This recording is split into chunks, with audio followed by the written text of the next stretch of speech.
and just leading the collaborative mobile robotics and also augmented reality research line at the IME Technology Center.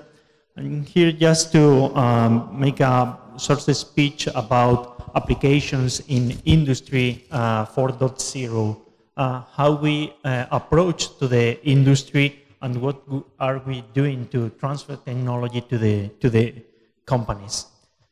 The industry in Spain, the reality of industry in Spain is it represents only about 13% of the added value in the market, and it involves around 11% of the total labor force of the country.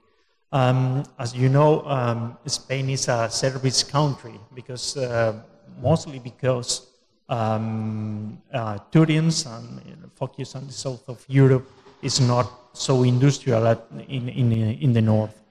So to face the challenge regarding the Industry 4.0, the companies in Spain has to adapt the manufacturing processes, the business model, and also their products. This is not different for anyone in the whole Europe because of the global market. But if we take a look about what represents mainly the manufacturing in Spain, we can see that is the second country, second manufacturer of cars. Automotive industry is quite representative in Spain. Only Germany is on top of this list in Europe. It's about 8th or 9th position in the world for Spain, some production. So initiative from the government and also the challenges that has to face the companies are the rest of the production companies, not automotive that it's really committed to Industry 4.0. So in the challenge is that hyperconnectivity allows the customers to have direct access to the products that are trying to be sold or offered for the company. So that represents a high challenge in a competitive market, but also a big opportunity. So what is expected from the companies is that they will develop a new industrial model, especially SMEs, small and medium enterprises,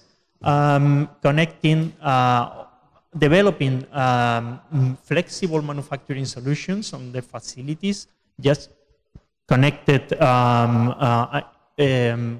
production lines, and also integrated logistic and digital distribution channel. So with internet, all digital market, it's quite important.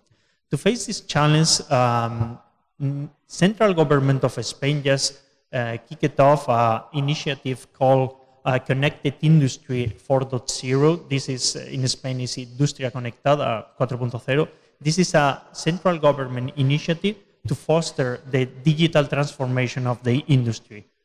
It involves both private and public sectors. From public side, universities, regional governments, regional agencies, R&D agencies, industrial participation. Spanish government keeps a lot of public industrial participation in most important companies from the country, so they are also involved. And from private side are the research and technology centers, both profit and non-profit. An example is IME, is a non-profit, and also the industry. So this is an initiative that is complementary to the digital agenda and the agenda to strengthen the industrial sector that both were approved in July 2014. This is an extension and the adapting the H2020 research programs to the Spain reality on the industry. So the objectives of this initiative on Industry 4.0 in Spain is just to guarantee and developing the skills for Industry 4.0 through awareness and communication, just giving services of consultancy to the companies, to make it easy to give this step to the Industry 4.0. So also academic and employment training is needed on this point. Also promote multidisciplinary collaboration, just integrating technologies, creating platforms to change knowledge, and so forth. And also they try to promote the development of an offer of enablers. Companies that develop technology, K-enabled technologies, but also companies that integrate or use these technologies to create applications. This is an important point. The enablers are not only the technology developers, but also the people that it's able to move, companies that will be able to move the technologies to the market. Just the final objective is to make the right actions on the Industry 4.0. This is the funding and regulatory framework. Funding to support the adoption of the industry, and the consultancy is just funded, partially funded by the central government, and also internal calls or on the platforms that will arise on collaborative platforms, or funding, public funding to develop projects. IMEN's approach to Industry 4.0. We are really aligned with H2020 programs. We are working really close to these programs. Our focus to transfer technology to the industry. So I will just briefly present IMEN. It's a non-profit technology center. We are located in the northwest of Spain. This is the Galician region. We have beautiful pictures there. It's also a tourist place, but it's not the south, it's just the north. It's industry here in our region is the Vigo, is the region, the industrial region of Vigo area. Here we have a big manufacturing assembly plant of PSA. So Tier 1 and Tier 2 also companies for automotive sector are present in the region. This is the most important industry we have here. IMEN belongs from the metal mechanical sector, highly linked with the heavy industry on shipbuilding, because it started about 50 years ago as a metallographic laboratory, just to give services to the shipbuilding industry. Main activities of IMEN focus on manufacturing technologies, developing and integrating manufacturing technologies. It's a research center for both joining and laser-based applications. Is what we are doing right now. Our aim is to give support to enterprises to adopt new technologies, in the process of adopting new technologies and creating new solutions for manufacturing processes. The development on creation and projects approach from our side is try to apply the same technologies, the set of technology we have knowledge about it, or we are able to manage, to different sectors. So we are working for energy, for automotive, for aerospace, for also medical, whatever sector we can just check and apply the technology, we are just there. So usually the technology you have developed for to be applied in a sector requires adaptation, further modification, or further development to be applied there. The picture in the right just represents it's a sketch already presented by Bosch, but it's the evolution of the industry. But the truth for the shipbuilding, for example, not only shipbuilding sector, but other sector is they even didn't reach the 3.0 because they didn't have automation. On digitalization, they don't have automated the process. Some of them have barely automated some of them, but automation is not quite extensive applied there. So it's a huge step change is needed in several sectors to reach Industry 4.0. So what is expected from IMEN side is just to pick up technologies from Industry 4.0 and apply to these sectors where automation was not applied, for example. Here could be the flexible manufacturing for a small batch size that it's highly linked with Industry 4.0. It was already a reality years ago on metal mechanical sector, just building nozzles or for ships or transmissions or whatever. This is a batch size really small on one, even only one from design to manufacturing, or just 5 at most. So Industry 4.0 will really fit well on the needs of these companies. So what we are doing is integrating different technologies to create applications.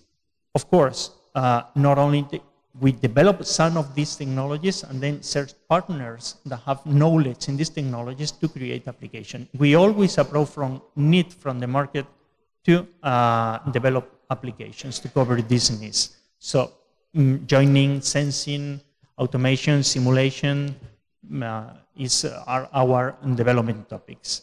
So usually we always focus on complex manufacturing solutions. Examples of technologies that are really active on research line at IMEN that are linked with the Industry 4.0 are additive manufacturing, is the biggest one. Collaborative robotics, flexible automation integration. This is a huge topic also. Augmented reality, sensor development and simulation. I will just barely present some solutions and approach on each of these points. For example, for additive manufacturing, we just finished a project from first call on H2020 on fourth call called MASHES, that is just using a multispectral imager to estimate the temperature of laser processes independently of the emissivity. So we have to develop a lot of tools to integrate the robotic cell. And we set open source, OpenLND. This is a little bit a complementary set of tools that will easy the creation of applications for additive manufacturing for metal deposition. This is open source initiative we have here. Also in robotics, we are just trying to apply different automation solutions for metal mechanical sector, manufacturing of big parts. Here we have the results of Carlos project. It was an FP7 project, also in European framework, just to help on the outfitting operations to the workers. Just was welding, spot welding. And this was our first approach to apply mobile robotics and mobile manipulators to the shipbuilding industry. Also, on flexible automations for small batches, we have developed technology to automatic adaptation, automatic programming of trajectories for robots to operate in huge parts. Parts are located using techniques machine CAD technology, just using 2D vision and 3D CAD, and then locate the part that has to be polished, welded, or deburring, or whatever manufacturing action. On integration, we have 2 big projects right now, also from factories of the future. One of them, it's called Communion. This is composite material metallic union. What it's trying to be done here is just to develop a multi-stage manufacturing system with all layers interconnected. This is really fits really well with Industry 4.0. The idea is to have the end-to-end manufacturing from design to manufacturing, including a whole set of technologies, design, simulation, modeling, manufacturing engineering, process control, inspection, and verification. This is a project with a huge consortium, up to 15 companies and research centers, universities all around Europe. And also, for the idea is to apply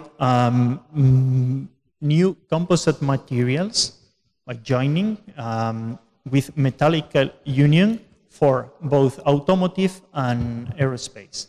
On automotive side, it's a car manufacturer is involved, and from the as in users. So we have here the part in the bottom right image.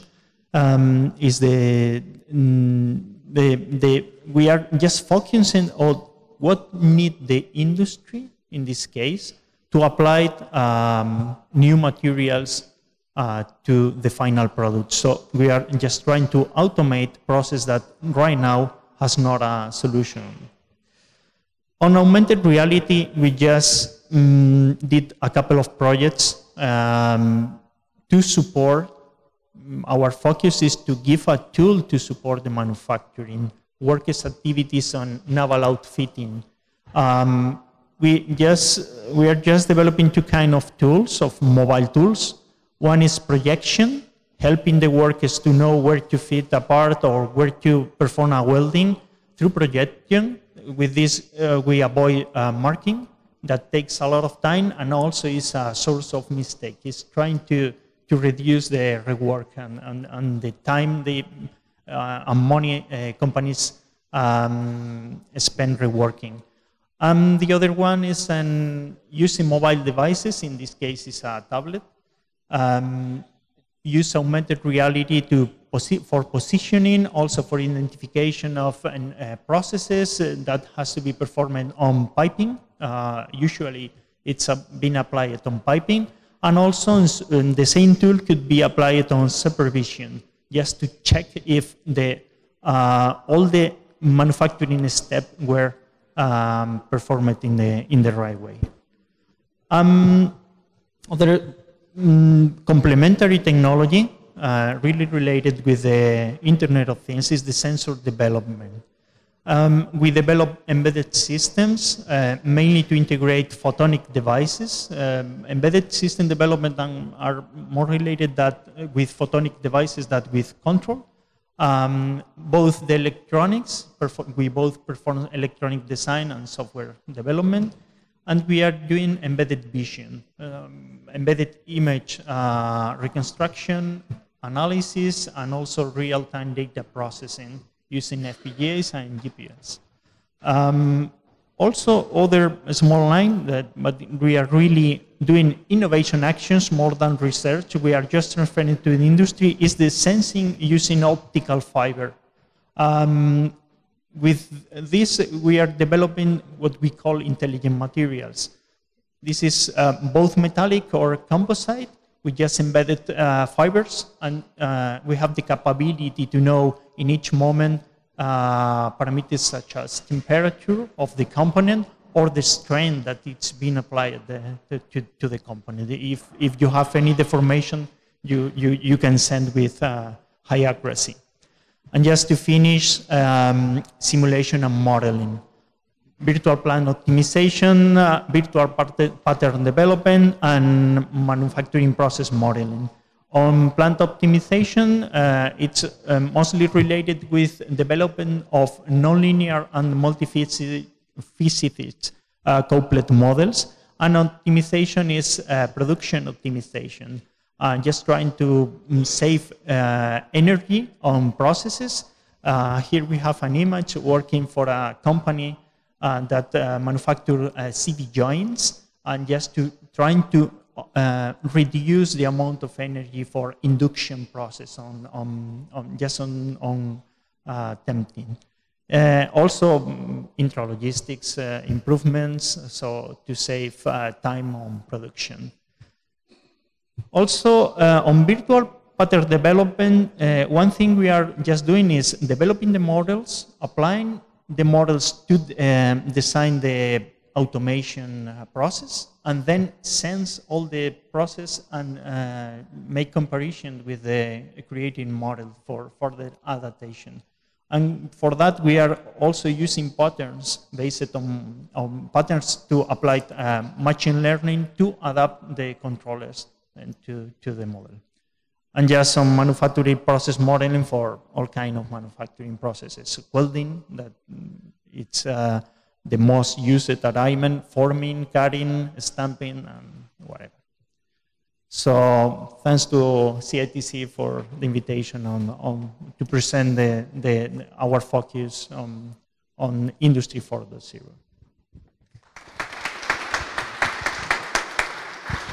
Thank you very much, Diego. Merci beaucoup. Je rappelle Diego, chercheur senior à IMEN, Centre d'innovation et technologie, donc à l'échelle référent en Espagne. Donc merci beaucoup encore une fois Diego, je vous invite à discuter avec lui tout au long en fait, de la journée. Merci beaucoup. Là on passe la parole au professeur Yann Akildiz qui va nous faire un résumé sur l'industrie du futur. Voilà. Merci, je ne suis pas le professeur Yann Akildiz. Il arrive, il est parti dans un endroit particulier. Mais je vais juste l'introduire et le présenter. Donc, le professeur Yann Akildiz est un chercheur de renommée internationale qui aujourd'hui à Georgia Tech, il dirige différents réseaux internationaux donc il vient du monde des technologies qui a fortement évolué en fonction justement de ces technologies. Il intervient donc dans différentes universités en Finlande, en Arabie Saoudite, en Europe également, en France, et il travaille avec l'INERIA, l'UTC de Compiègne, donc on a des acteurs de l'UTC également qui collaborent avec le professeur Akildiz. Le professeur Akildiz a travaillé beaucoup sur l'IoT, sur les réseaux souterrains dans l'IoT, et aujourd'hui il travaille beaucoup sur les nanos et les biothings, et donc sa conférence portera sur ces sujets-là. J'essaie le temps qu'il arrive, de meubler, il arrive.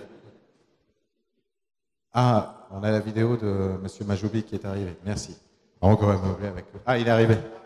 Ah, bah voilà. Ça, c'est une entrée à l'américaine. Donc, voilà.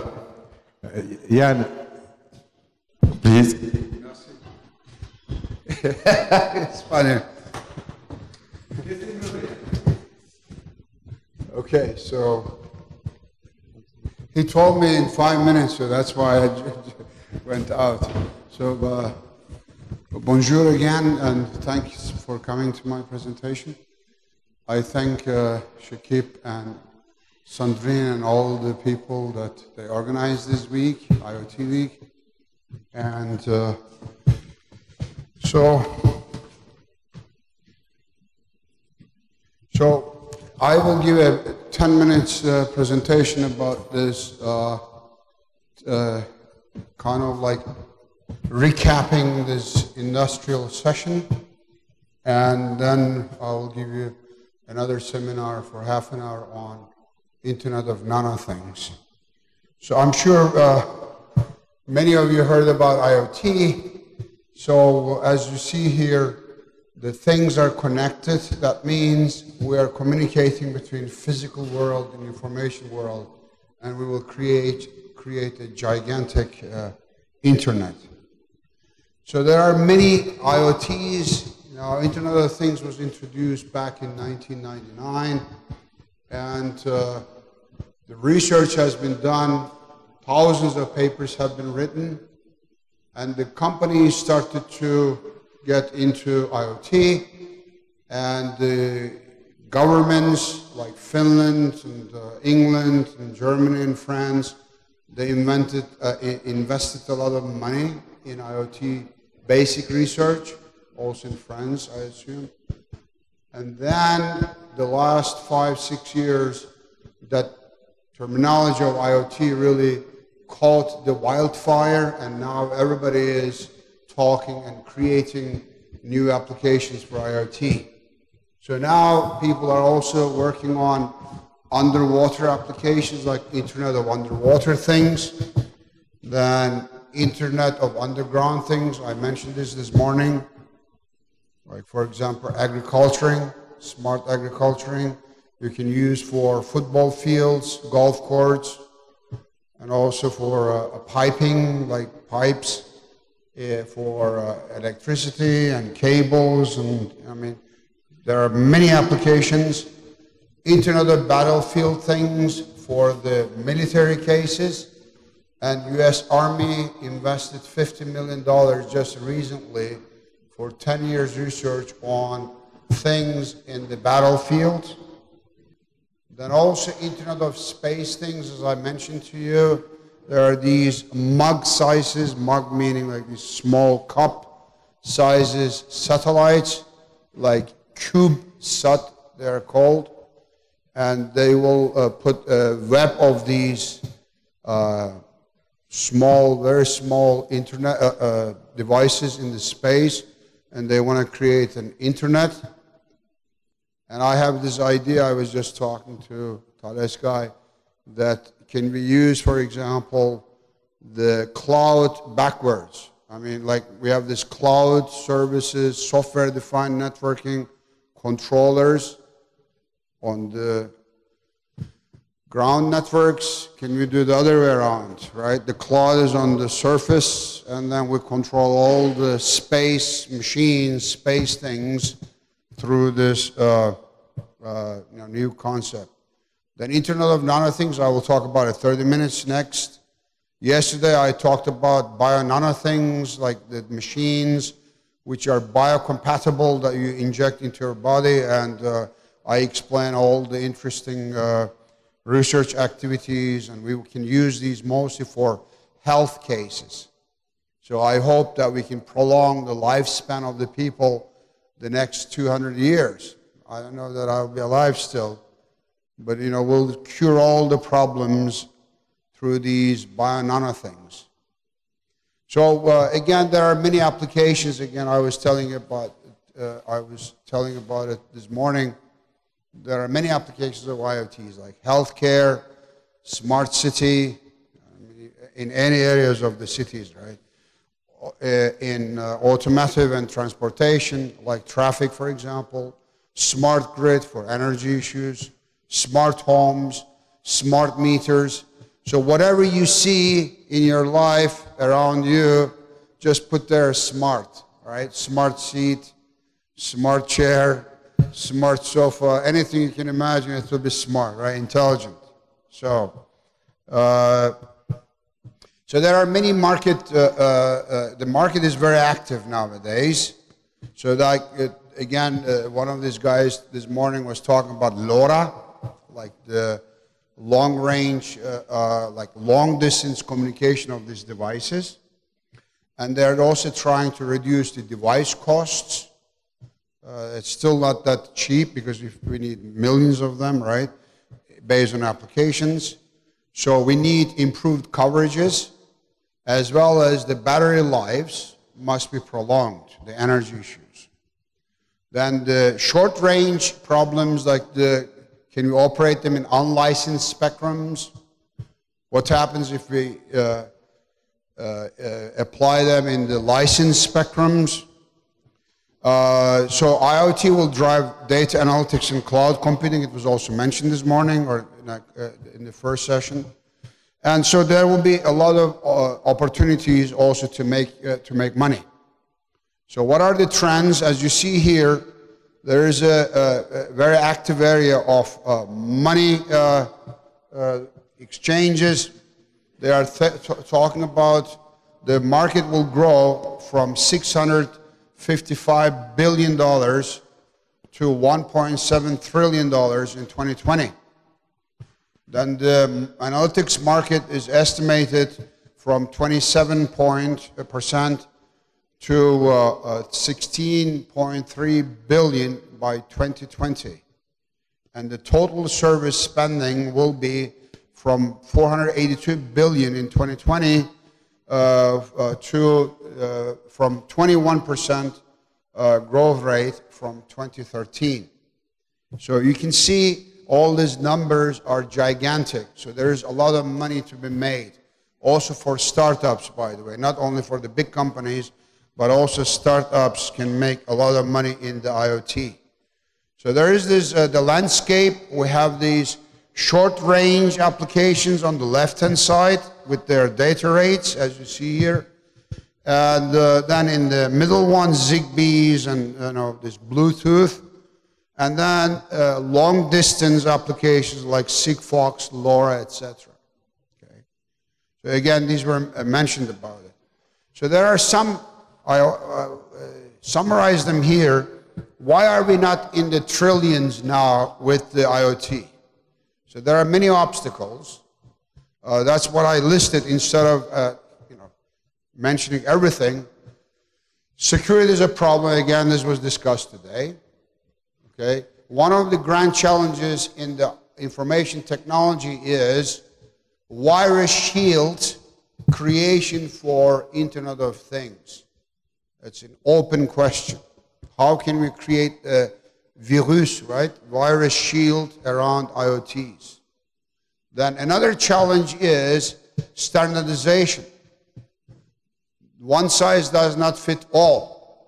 All applications have different demands and different deployments and different devices and software. So it's not easy to standardize these IoTs. Okay? Like I say here also, regulations, for example. Then, so there again, you can read them later on. So that's why we are not in this trillions of the money making now. This was also mentioned today. There are these software-defined IoT platforms. There's a lot of money to be made there. So everything will be softwareized. Okay, like General Electric has this software tools. It's called IoT softwareized tool. It's called Predix. Cisco has IoT Cloud. IBM Watson has its own tool. And PTC has this IoT platform called ThingWorks. PTC has 26% of the market for their software tool. However, they have a lot of open research issues that you can start at your company and create a software-defined platform for the next generation IoTs. So it's an open market. There are many things to do. As I explained to you, standardization is a big problem, and I don't know how we will solve it. Especially, there will be many different devices. How will they interoperate, right? So that's another issue, heterogeneity of these devices. Okay? And the standardization should support all these devices. And interfaces to the cloud servers should also be standardized. Okay? So that's the problem with standardization, and I do not see any solution for the next couple of years. Then the power issue, the energy issue is still a problem. How can we have these new energy harvesting solutions or energy transfer through the wireless communication, for example? Many research activities are happening in the world, not only in France, but also in the world. Then there are all these other issues like signaling overheads, the interoperability problems, not only for the standardization, but also in terms of protocols. And how can we match all these real-world applications to our IoTs and vice versa? As I told you, you cannot have one simple system and say, we'll solve all these problems. For example, I just gave you IoT for underground, IoT for underwater. The devices are different, the software are different, so everything will be different. So that's a huge challenge, right? So we need more activities for how can we converge to one solution. What are the trends to watch in the future? Can we do edge computing, like maybe some of you heard about in informatics? fog computing or edge computing, meaning at the edge of the network we'll do a lot of computation, storage, and processing. We can also reduce the latency, especially for 5G cellular systems. They are talking about latency less than 0.5 milliseconds. Can we use drones, unmanned air vehicles, and robots? Like Enrico is very active in Compiègne, and France is very active. Thales has a lot of activities, drones research, and there are many applications for drones research you can imagine, from agriculture, for security, physical security I'm talking about. So another issue is, again, these are ideas for young people. Can we create companies, they will be called data brokers, because it will be big data, IoT data. It was also mentioned this morning. Big data, right? A lot of information is collected. They will be stored in the cloud. So there will be a big data, big database.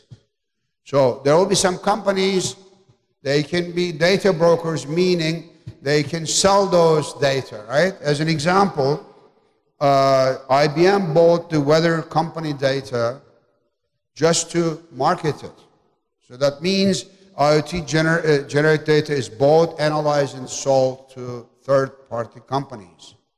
Again, interoperability problems in research, as well as coming up with the products that they can solve this problem, right? And of course, the security, again, as I told you, okay?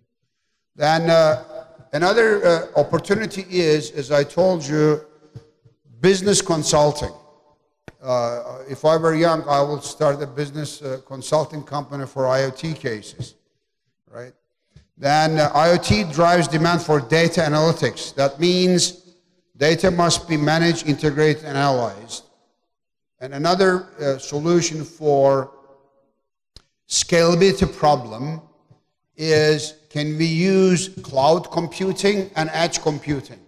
Because we are trying to manage millions of devices, and that's the biggest challenge for the IoTs, the scalability problem. So there, if you don't understand everything, just remember, when people say, what are the challenges for IoT? The one is the scalability problem. The second one is the security problem. The third one is standardization problem. So how can we solve the scalability problem? Meaning, how do we manage this very large number of devices? How do we collect information? How do we manage it? How do we analyze it? And how do we use those collected information? There will be a lot of junk information too, right? So we also need to develop a lot of smart devices, as I told you, from smart chairs, smart sofas, smart car, you already heard about it. So everything should have something smart in them so that everything will be automatized. So that's the short recap of all these discussions this morning. So thank you.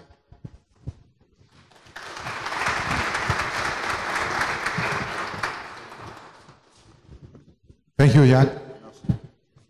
On a beaucoup de chance de vous avoir, en tout cas. Merci pour ce récap. Sur les drones, on est un peu encore en retard, hein, malgré tout. En France, on n'est pas encore très bon sur les drones, même si Thales y met quelques moyens.